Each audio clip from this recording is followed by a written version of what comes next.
Hello and welcome to Sticky from the Inside, the employee engagement podcast that looks at how to build stickier, competition-smashing, consistently successful organisations from the inside out. I'm your host, Andy Goram, and I'm on a mission to help more businesses turn the lights on behind the eyes of their employees, light the fires within them, and create tons more success for everyone.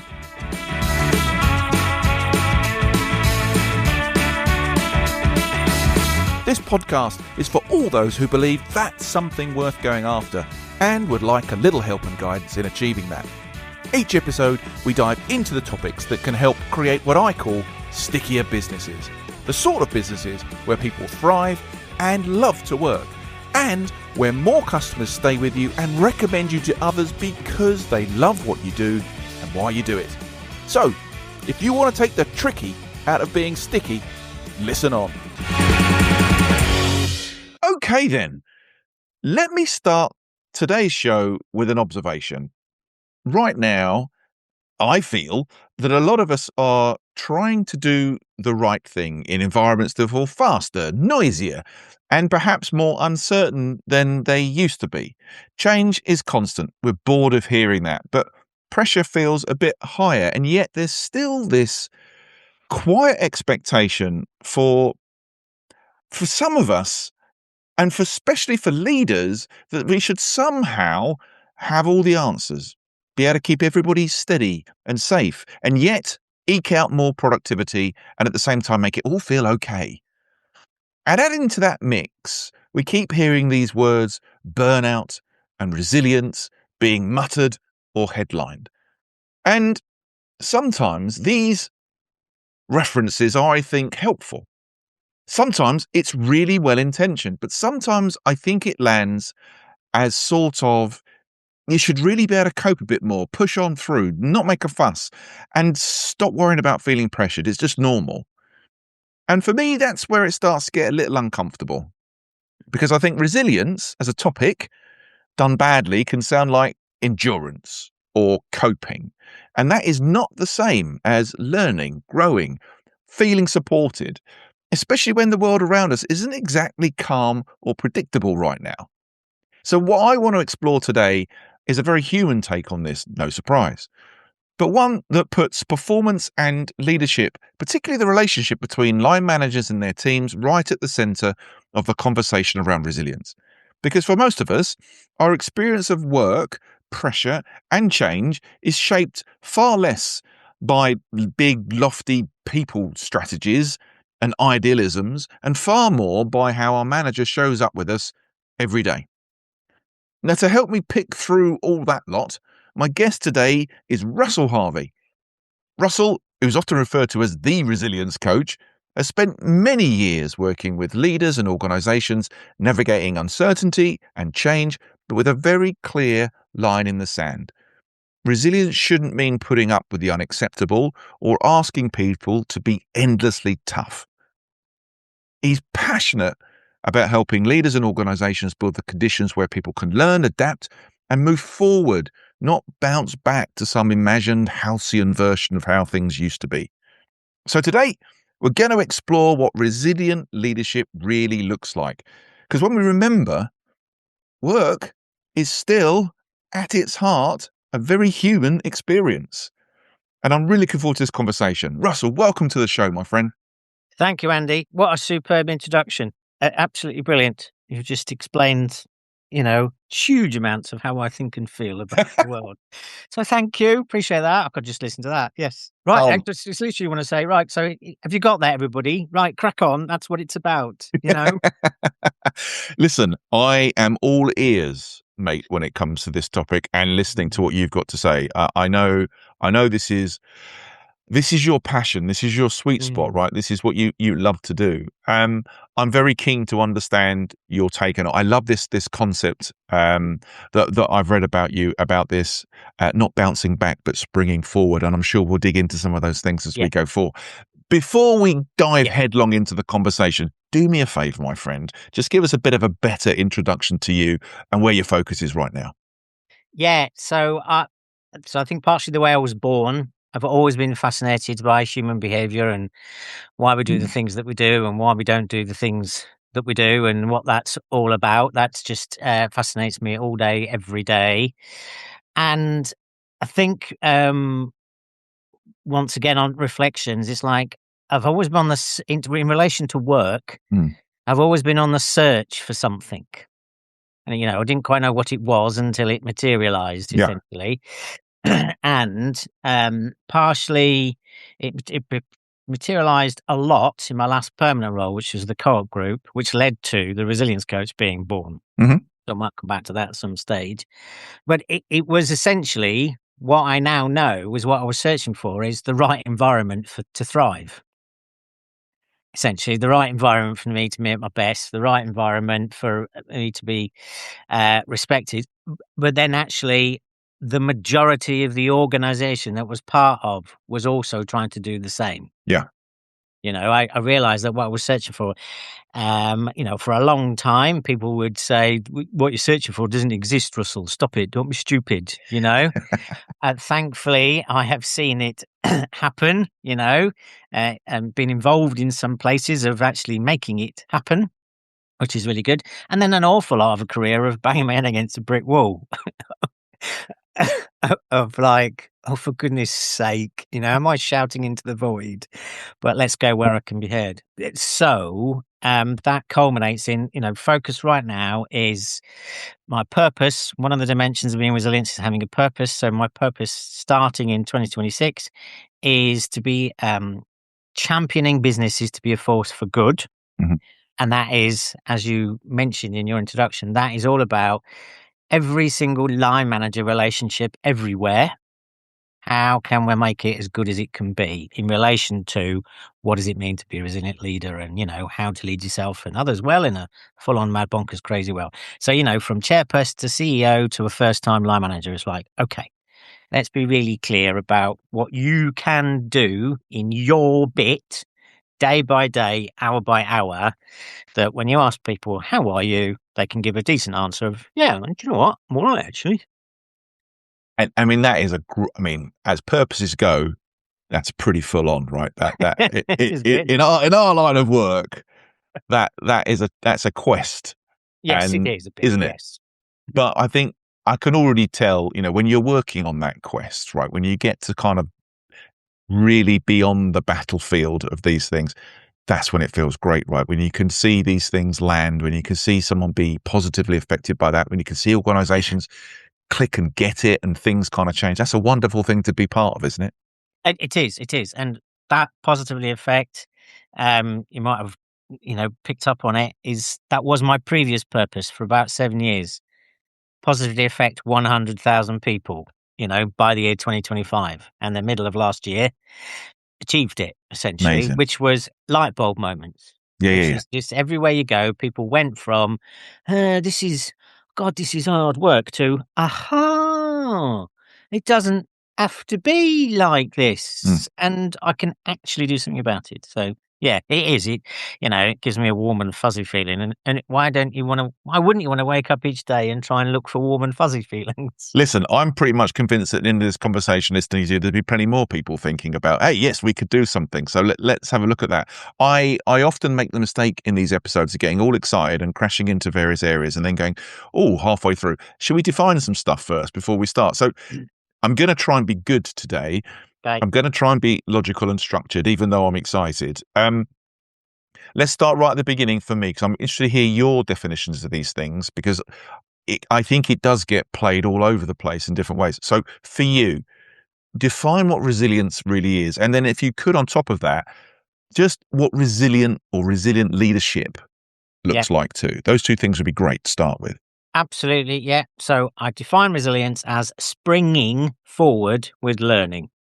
So springing forward with learning. So, wife's an English teacher. So that first one there, it's an actionable, regular thing that's happening. So what that looks like is that alongside part of resilience is recovery, from adverse events. And adverse events don't always have to be negative, Yeah. essentially. Yeah. Just like, that was a bit challenging. So there's a recovery, but springing forward with learning, what that looks like is that an individual makes a decision, makes a choice day to day from everything they're doing to pause. And a pause is going for a walk, listening to a podcast, reading a book, talking to mates, staring at the wall and dribbling. It's a pause is loads of things. It's hundreds of things. And in those pauses, in some way, shape, or form, you're asking yourself 3 questions. What have I been doing behaviourally recently that has been serving me well, brackets, in relation to resilience? Second question is, what have I been doing behaviourally recently that has not been serving me well, and how can I do more of the answers to the first question? So springing forward learning, it's an actionable thing. So I encourage anybody that ever, listens to me or engages with me, is you're going to make a decision. You're going to make a choice for the rest of your life to build and grow and nurture your resilience wheel, which I think we'll probably come to at some stage. So those questions are reflections against this resilience wheel, which is the answer to the question, how do I grow my resilience, Russell? I go, there's a wheel. That's how you do it, essentially. I think that important point, if I've just made that agency associated with resilience is such an important thing for people to kind of get the notion of, because when we're in those sort of situations feeling a bit out of control, it's very easy to play the victim mode in this stuff, right? It really is. It really is. So heart of resilience is our attitude. So, you have to work on different aspects of this wheel. They're all interconnected. Reflect on what their aspect of the wheel which is in a good place. Do more on that. Start with a good first. And then the more you do that, all other aspects of the wheel will also grow as well. And then you'll become this more internally resilient individual, essentially. That's the principle.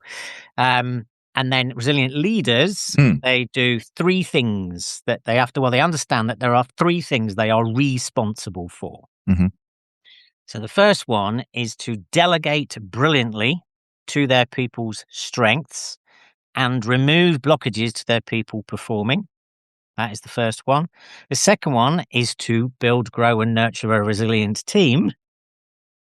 And the third one potentially should come first, but the third is to make the decision and the choice to personally develop their resilience for the rest of their life. That's what resilient leaders are responsible for. So when you wake up each day and go, are there all of these demands on me in this constantly changing, crazy world? It's like there's 3 things to focus on. Have I delegated brilliantly? Am I removing the blockages? Am I growing and nurturing my resilient team? And what am I doing about me? And that's what resilient leaders do. So it's the rule of 3. So if you're ever confused about what am I supposed to do, it's 3 things. Love that. I mean, it sounds so simple, Russell. It sounds so simple, right? When you distill it down into those sort of 3 things, but that's a lovely little yardstick. And I guess maybe this links to where my head's at in terms of the first thing I'd like us to have a think about, because in multiple episodes, whenever we've talked about engagement of people, we've talked about thriving and performing, numerous surveys get mentioned. Gallup often gets kind of spewed up as an example. And we've got this issue in the place of work, in the focus on relationships. It almost seems like a dirty word to think about relationships when we've got stuff to do. But for me, trust and relationship building is still absolute fundamental of any successful organization. And so when we're thinking about this topic of resilience, and we're talking about resilient leadership, or leaders who show a good amount of resilience themselves, this relationship between the line manager and the employee. Now, in your experience, why does that relationship have such a disproportionate impact on how people deal with, are open to, and experience pressure and change? So I think going back to that bit of that introduction is where some of the answer is, which is so we come to work to have a go at doing something. Yeah. And whether consciously or subconsciously, we come to this job role to sort of go, I want to have a go at something and I want to feel supported whilst I'm doing it. I suspect there isn't anybody that's listening now, or we could go to 8 billion people around the world and went, if you have a job, would you just like to be supported to give it a good go? I'm pretty damn sure everybody would go, yes, please. Yeah. And the person that immediately can do that is your line manager. That's that person. So, according to the last 2 or 3 world happiness reports, one bit of a section in there that absolutely just I might be doing confirmation bias here, Andy, you know? I It might be wouldn't be the doing first time, mate. It wouldn't be the first time. Yes, absolutely. Yes, I'm aware that it exists. But in there was a section to go, when you ask a human being, "How are you?" and they've got a job, it's an enormous amount of their ability to give a decent answer to that question is down to their relationship to their line manager. I can't remember the exact figure, but let's just sort of say, can we be okay with like 70%? Sure. You know, it's like people get good. You know, I'm data and research, but just to get it out there as an idea for anybody that's a line manager is like, okay, oh, come, blimey. So whenever you ask any human being, how are you? 70% of that ability to go, yeah, I'm all right, actually. Yeah, I'm quite good, you know? And in the UK, yeah, I'm all right, actually, quite good. It means I'm absolutely brilliant, Yeah. you know? You know? Yes, all right. Yeah, I'm okay. That's what we're after. We're literally just somebody sort of going, yeah, all things being considered, yeah, it's all right, actually. The line managing relationship has got a huge influence on that. Now, to be clear, as a line manager, it's not to add any further pressure on your shoulders. No. You aren't responsible for somebody else's happiness. Okay? The individual is. But you contribute to it because, and anybody here that's a line manager, they're also have their own boss. So I suspect that individual sort of goes, yeah, when I've got a challenge, I want to go and talk to somebody and I want that immediate person I talk to be my boss. And I want to be able to have a decent conversation with them, which is going to go reasonably okay. That I'm going to feel listened to and heard and understood, and we're going to get somewhere with it, you know. And even if we get to the point of like, yeah, we're agreed this is horrible, and right now there's very little we can do about it, and I feel quite dissatisfied, I'm also still okay with the conversation I've had with my line manager. Yeah.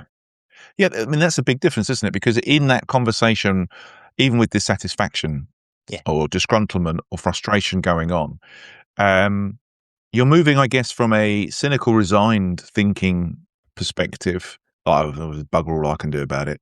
And sometimes that's okay, right? Letting go of that stuff rather than Yeah. dwelling on it and losing a load of emotional and mental energy. But I think if I think back to some of the best conversations I've had with previous line managers of my own, whether it be really, really difficult stuff or just niggles, I may have gone into those conversations feeling cynical or resigned, but more often than not, I've come out of those conversations feeling like, do you know what? Maybe there is something else I could try or do, or I'm not on my own here. I feel okay about it. Absolutely. Yeah, this is it.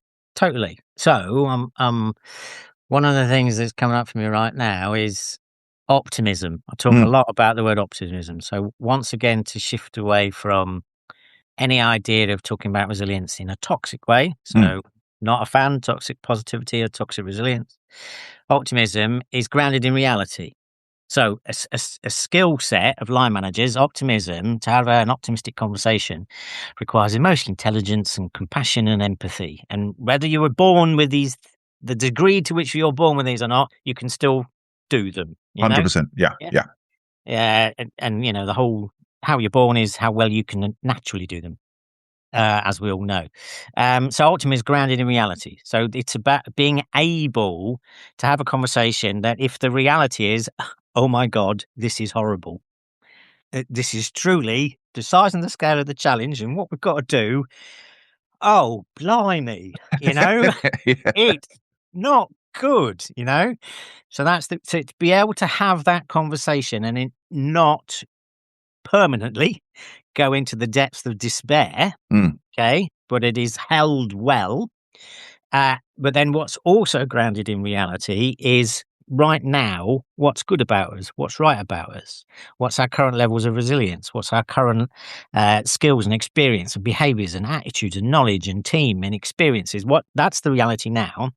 And it's imagine like you've got two buckets or you know, holding up two hands. When you can talk more, and you might not be able to do it in one conversation. When you can talk more about the things about the reality of good, right, resilience, behaviors, etc., then the human being starts to feel hope. Yeah. And then they start to feel positive that they can face into it. So exactly your comment you made around, some of the conversations I went into with some of my line managers was I might have gone in thinking there was nothing to do, but I came out thinking there was something I can do. So then you would have been on the receiving end of an optimistic conversation. I love that. I love that, and I think it's something that people don't necessarily talk enough about. And often when we think about having or even referencing positive conversations, I will occasionally in workshops get accosted by people going, "Well, that's just fluff, isn't it? I don't need that. I don't need you to do that." But I think your point here about the feeling of hope and what that does for a human being, I think that's the critical piece to try and understand here. It is. And so I spent keep moving away from positive conversations. I'm now in like optimistic conversations. Nice. So I get a bit pedantic about it, but whenever I hear it happening in a room, I'll just go optimistic conversations. It's like it's a meme, isn't it? Unit Yeah. of culture. I try and change that. It's like, no, we're here to have optimistic conversations. To try and then immediately shift away from any overt or covert culture of you've just got to be positive. Yeah.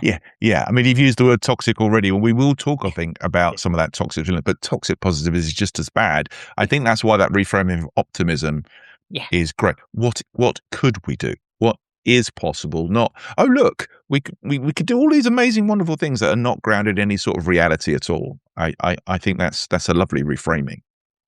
I love this conversation. We are in danger, I suspect, of agreeing with each other the whole way through because we come from the same perspective, and that's not a bad thing. But I guess there's an argument to be had that this has always been the way, right? We, really successful leaders and managers behind the scenes, maybe decades ago, were doing the same things.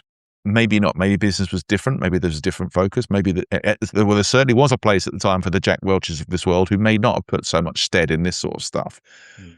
But I'm wondering how much our current landscape is affecting us. So we can chuck in the Vucker reference or whatever we want to call Yeah. it. But do you think this kind of approach has become harder? Has the changes in our environment really now making this actually it's not a nice to have, it's not a few people on the edges that need to do this, actually this is absolutely front and center of what people need to do today? Where do you stand on this whole environment we're dealing with and the challenges it puts on the leadership piece? Yeah. So, remember, resilience is about recovery. Mm. Okay. And so I'm curious to know about how well individuals, organizations, societies has recovered from the pandemic. Mm-hmm, mm-hmm. I'm just out there I'm curious about that. Anytime that, a team and individual faces a challenge, my concern is that it has become more, well, I think we're diverging as a global world on our view of the world. Yeah. Like, yeah, Yep. versus shut up and move on. Yeah. Okay, I think we're diverging. It's more people from the pandemic have gone. It's like, yeah, can we just crack on with the next thing, or shut up and move on? Or I know it's horrible, but I just want to make sure that I come out winning. So shut up and move on. You know, Yeah. and others sort of going, actually, do you know what? I think there's a better way of doing things. I think we need to talk better about how we're doing, how we're enabling ourselves to be at our best, how we're enabling ourselves to get on as a society and a community, and what's actually valid and worthwhile, and what's really important. I think we're diverging on it. Mm. So, I was really curious that at times through the pandemic, the language that was used by some government officials was very much around. Now that this is over and it's finished and it's done, I was like, whoa. Well, and how is the country going to move forward? So yes, we don't need to talk about this anymore because that's finished. It's finished. Yeah. And I'm going, well, resilience is part of recovery. And so some people would have listened to, yes, that's finished, that's done, we can move on. And some people would have gone, yeah, I'll go with that. And others were going, I'm not ready to, Yeah. For me to now be able to feel perform and motivated, and there's some things I need to process. And in a VUCA world, the change is constant. The sort of the craziness of things that are happening. So look at the world today, and I've just had a quick squiz at the latest World Economic Forum of what the challenges are going to be over the next 2 to 10 Oh, years. please share that optimistic view of the world. But however, without, it might be an ego boost, they also say one of the skills that is really, really required going forward is resilience. Yay! Yeah. So, yeah. So I think I'm concerned about Sharp and Move On because it turns into gaslighting and bullying. When people want to go, can I just before we move on, can I have a word? Can I just have a chat about something, please? And there's a real risk because I see it everywhere I go. I just literally see it everywhere I go because it probably feels too hard a lot of the time to go, I'm feeling battered and bruised as a leader and a line manager. I've not worked out how I think and feel about this. And because I'm not in a personal resilience place and I'm not entirely sure what to do with my humans that are reporting to me. And somebody else wants to go, can we talk about this? And I'm going, I don't know if I'm equipped to talk about it. It's like, so I think that's why it's even more important for anybody who's a line manager. Consider this word resilience for themselves personally, because it's going to support you next time somebody turns around and goes, can we talk about this? You'll be in a much better place to go on then. There you go. That's the first thing. Even just that, well, what do you want to talk about? Rather than someone says, can we talk about it? Feeling like, right, I now need to download all the answers to all of your problems. It's not about that, is it? It's about engaging in a conversation, starting with a question. I love that. Yeah, it's like, yes, of course, because when the third of those three things a leader is responsible for is nurturing and growing their own personal resilience, in a way they find interesting and enjoyable because they see the value and the benefit, they're perfectly comfortable at any stage when somebody says, oh, can we just have a discussion about this? Go, yeah, of course we can. I think it's fascinating that still in rooms, in meetings, in webinars, whatever it is, your divergent thing, I think, is fantastic because there are plenty of people can we just not talk about this anymore? We've done it. We need to get back to normal. Yes. We need to get back to the way it was. And I think we're just overplaying the fact that for the vast majority of us, we've had to make some huge changes in how we operate as people. Even this whole clamor to get people back in the office, right? Yes. And look, as a person who likes being with people, yes, I'm all for that, right? I'm all for that. But people had to make huge changes in their lifestyles to cope with what was going on, and to just dispense with those and go back to the way, that's another bunch of things to unpick, which causes more pressure, right? So there's a lot of stuff to deal with. There is. And so once again, springing forward learning. So in something that is going to be coming up. So there's these two funny letters that people keep saying everywhere. AI, no idea what it means, They're just like, what is that? So springing forward learning is like, what have you truly learned from the VUCA-ness of recent times? Yeah. Because something is happening right now, which is potentially going to be the most VUCA of all VUCA things that's ever happened. And we're all working it out. Yeah. I think this year, the general population is going to work out for itself what, future thinkers look at how industry and the world is going to utilize and face into AI. They've changed their minds a few times, and the next thing, but the rest of the world will be lagging behind that future thinking. Yeah. Yes, something's the human and AI interaction. And so once you have learnt from the past, you'll be able to face into better what's coming next. So I think it's just so relevant and important, Andy. I mean, it's unavoidable today in any conversation, almost on any topic, to come up with some sort of position on the AI piece. It's really interesting for me as a podcast host, as well as a sort of facilitator on these sorts of things. It never now fails to surprise me. I could be thinking about a completely different topic, but AI will come in and it will, kibosh something from the left or right. Another thing we've got to deal with.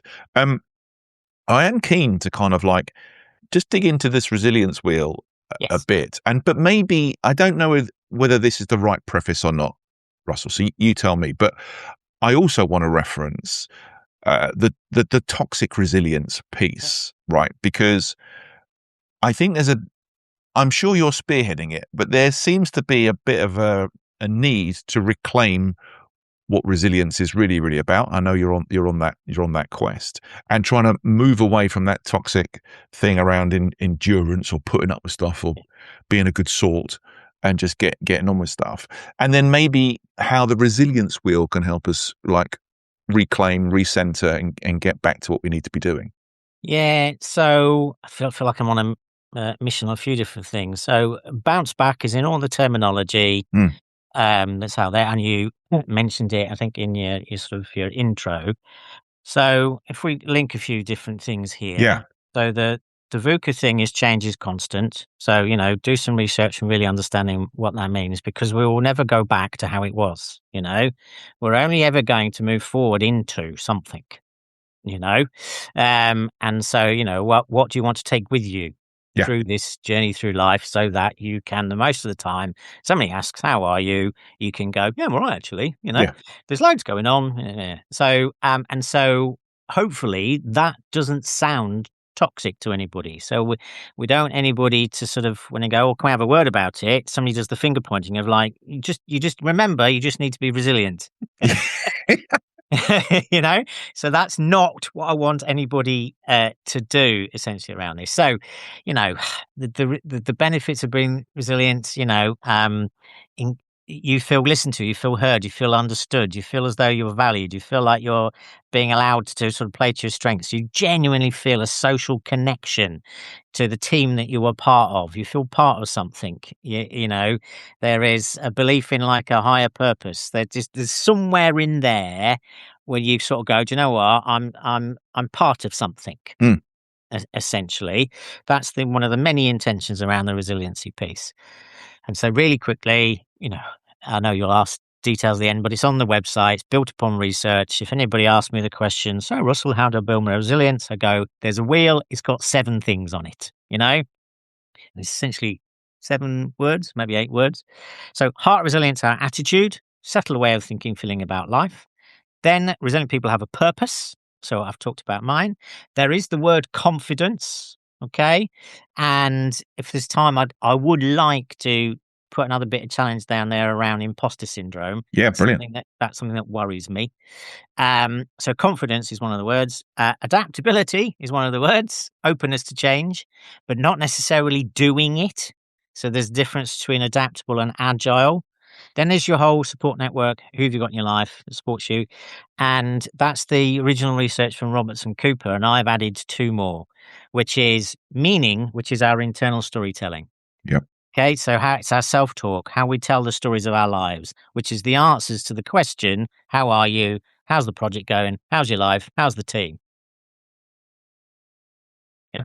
Understanding how in the most useful, helpful way. And finally, energy, which is all about the strengths-based approach. Okay, so people can look at that, do a bit of a self-assessment. I have my own podcast on my website, which I've done an episode on each one. You can listen to that and then self-assess, and then that's there for everybody for the rest of their lives, because Robertson Cooper put it into the world for free. Keep nurturing and growing your personal resilience wheel, and you can relate it to personal resilience, leadership, team, and organizational resilience. It's a model that you can put into all of those areas, essentially. And as a result of that, you'll get the benefits I've mentioned and loads more. Okay. I love the framework. I'm a sucker for a framework. Anything that can help me think about things in a more simplistic way and then take some affirmative action, which we will get to towards the end of this episode. I love. You've now pulled me into another area now. When you talk about confidence, and you sort of said, if we've got time, can we have a little look at imposter syndrome? Please pull back the curtain and dig away, my friend. What is it that concerns you right now around imposter syndrome? So What are you thinking? yeah, so So I remember I'm not energized by detail. That's not one of my strengths. So don't ask me to quote things. But there's a nice little caveat there. So my understanding that the original research for the individual, people in our field of learning and development took it and went, oh, there's a thing that's a product we can go and do a course on. Yeah. And I'm being really simplistic here, and say to everybody, you've got a thing, you have a syndrome. Okay. However, in my opinion, it's about the word confidence. So Yeah. everybody, in some way, shape, or form. So confidence is, can you believe that you can do something in any particular moment? So if I say, Andy, will you come over here and help me tie my shoelace? You'll have a belief whether you can do it. Andy, will you come over here and help me write this report? You'll have a belief. Andy, will you come over here and stand in front of 200 people and do a speech? You'll have, every human being will have a belief in that moment in time about whether they can do it or not. Okay. So a syndrome is a label, and it's a medical thing. Mm. Okay, so imposter syndrome is talking about confidence. So I'm concerned, and I'm sure not everybody's doing this, but I have seen lots and lots of people turn around and go, "Hello, my name is," and I have got the imposter syndrome, Oh, and I respond, in the moment sometimes with not a good poker face. And probably verbally say the words, "Correct, just tell me a bit more about that," And so once again, I'm just wanting to push back, resilience, talk about it in the best way possible.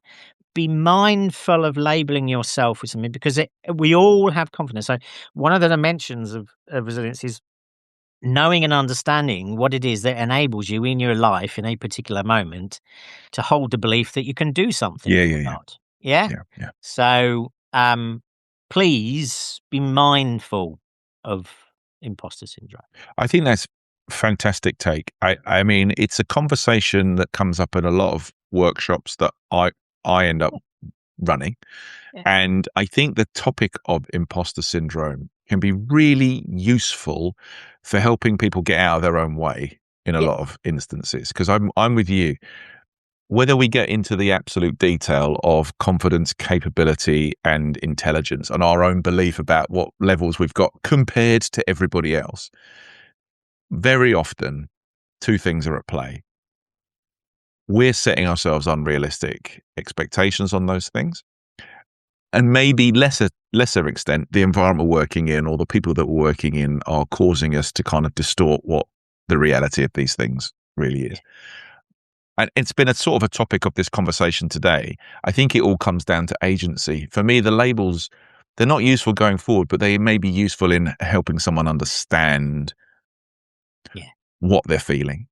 But I think the important thing about this is, okay, so let's have a look at why you might be feeling like that. What's contributing to that? And then what can we do about it? And more importantly, what can you do about it to move forward?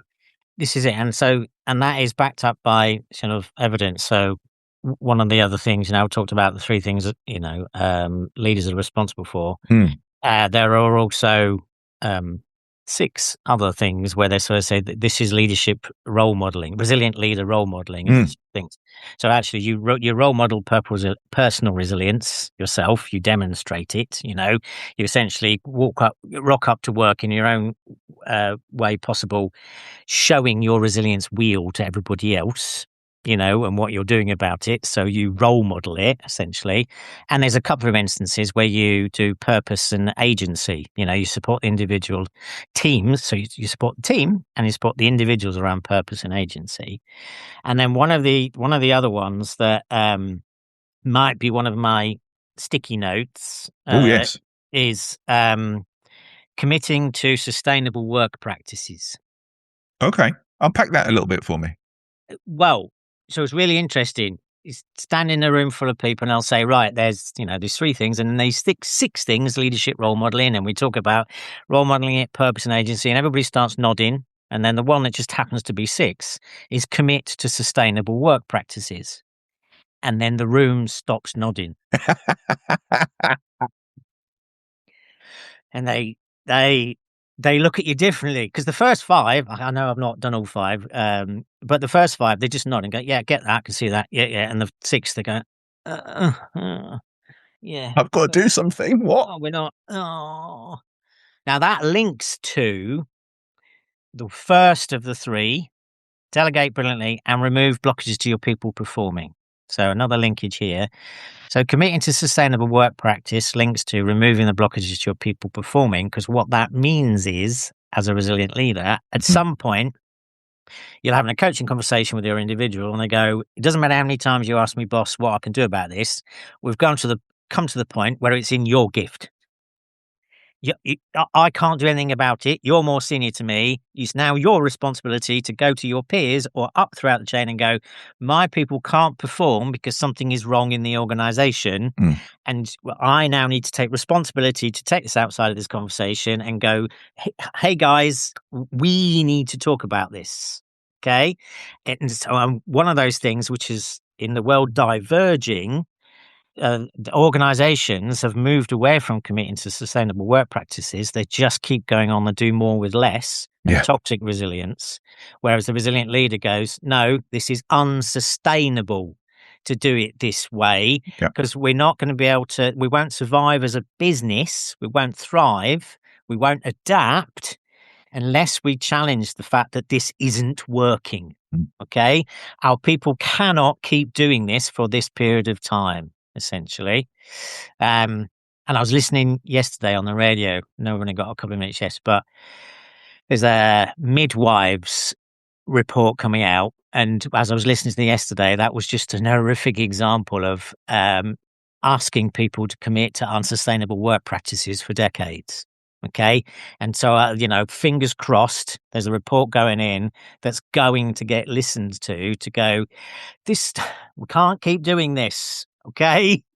So I applaud. I was sad that I was listening to it, but I, applaud those people to go, that are midwives, to go, we've got to do something about this. We've got to find a way to change this around. And step one is to try and get everybody to listen to them, to go, this is unsustainable. So committing to sustainable work practices is the responsibility of a resilient leader. I love that. I love that because you come back to the intro and the difference between coping and thriving. Yes. This is what we're talking about here, This right? is what we're talking about. And there's an element of leadership that enough is enough, right? Yeah. Enough is enough, because we are the ones who have the direct line, opportunity, task, challenge to challenge upwards or the organization and make systemic change at times. We can ask our employees to do loads of different things and work in all sorts of different ways. But to your point, when it's unsustainable, and often we know it's unsustainable, we just keep push and see how long we can make it last. It has to be down to us to be the ones to say, no, we've got to change the system here, or else things are going to go bad. And when the individual has chosen to nurture and grow their personal resilience, that means that their confidence will be higher. So they will be willing to go, yeah, I'm quite happy to leave this conversation with the person that reports into me and go and talk to my boss or my peers or somebody even more senior to me and go, can we have a chat? Yeah. And even when the person further line might go, shut up and move on, they might go, no, I can't. Oh, honestly, I'm absolutely loving this conversation. I'm reluctant to pull it to a close. Before we get into sticky notes, I just wonder, firstly, I love the whole idea of this link between resilience and sharing your wheel with somebody else, being vulnerable, because that ability to be vulnerable is a massive contributor to trust building. And then we're back into great relationships. And then we do great things between line manager and employee. I love that whole concept. I just wonder, I'd feel like I haven't done my job if I didn't ask you this. In all the work you do, in all the rooms that you walk into, the hundreds of thousands of people that you've touched in this way. When you think about the management and leadership challenges to do with resilience, are there consistent blockages or blind spots that you're hearing people dealing with that it's worth voicing them here to sort of say, hey, watch out for these couple of things, because I can see these things happening. Well, I suppose the simplistic one is that if anybody is thinking to themselves right now or is saying to themselves, Yeah, my organisation's not going to go for this. That's a red flag. Yeah. To go crumbs is even more important that they go for it. Yeah. You Yeah. know, so yeah, anywhere in any room where somebody sort of goes, I know it's a good idea, but it just feels too hard to start. That is my lifetime's challenge, to get Mm. people off that hamster wheel. To go, I know it's good, but I just can't see how I'm going to fit it in. Yeah. Yeah. So one of my intentions, I open a lot of my conversations to go is, listen, my intention in talking about resilience is not to add to anybody's mental to-do list. Okay. So if you're already feeling full up here, your head's just above or, below the waterline, I'm not coming along going, right, you need to do this, you need to do this, you need to do this. We go, right, this is about some form of replacement, Yes. behavioural replacement. Okay. But the measure, the risk is that if somebody comes along and I say what I say, and if somebody says that's all well and good, but Mm. then that is an amber and a red flag. That's what gets in the way. And so I'm always reflecting on, the awareness that human beings change their behaviors when they see the value and the benefit to themselves. So if I still hear that's a good idea, but I haven't done enough on selling the value and the benefit of talking about resilience. Yeah. Yeah. That's my challenge, essentially. So when they're not getting it, there's something else I need to do to try and find a way through, essentially, to go, just make a start. One thing, any one thing. We just need you to make a start. I think that's so true. I'm always looking for the people I'm working with, just to try and find one thing that resonates with them that they can go and do today, that just makes them a little bit better or more confident or feel more capable than they did yesterday. That's all we're doing. Even in my head, my weird little head, I'm thinking, if the dentist would say to you, "Oh, your gums are bleeding," you don't avoid that. You go and brush a little bit harder in there to make that go better. It's the same for me. That's what we're talking about here. Yeah. Okay. It has come time to get into sticky notes, Russell. I mean, you could list about 100, I think, coming out of today's conversation, but I'm going to push you for 3, my friend. Yeah. So what are your 3 pearls of wisdom to leave the audience with today? Yeah. So I'm sorry, I'm just looking down to my left because I scribbled a few different things. So right here and now, I'll go for, please remember springing forward with learning. Please just, remember that. Please remember commit to sustainable work practices. And please remember optimism. Wouldn't that be lovely? Wouldn't that be lovely?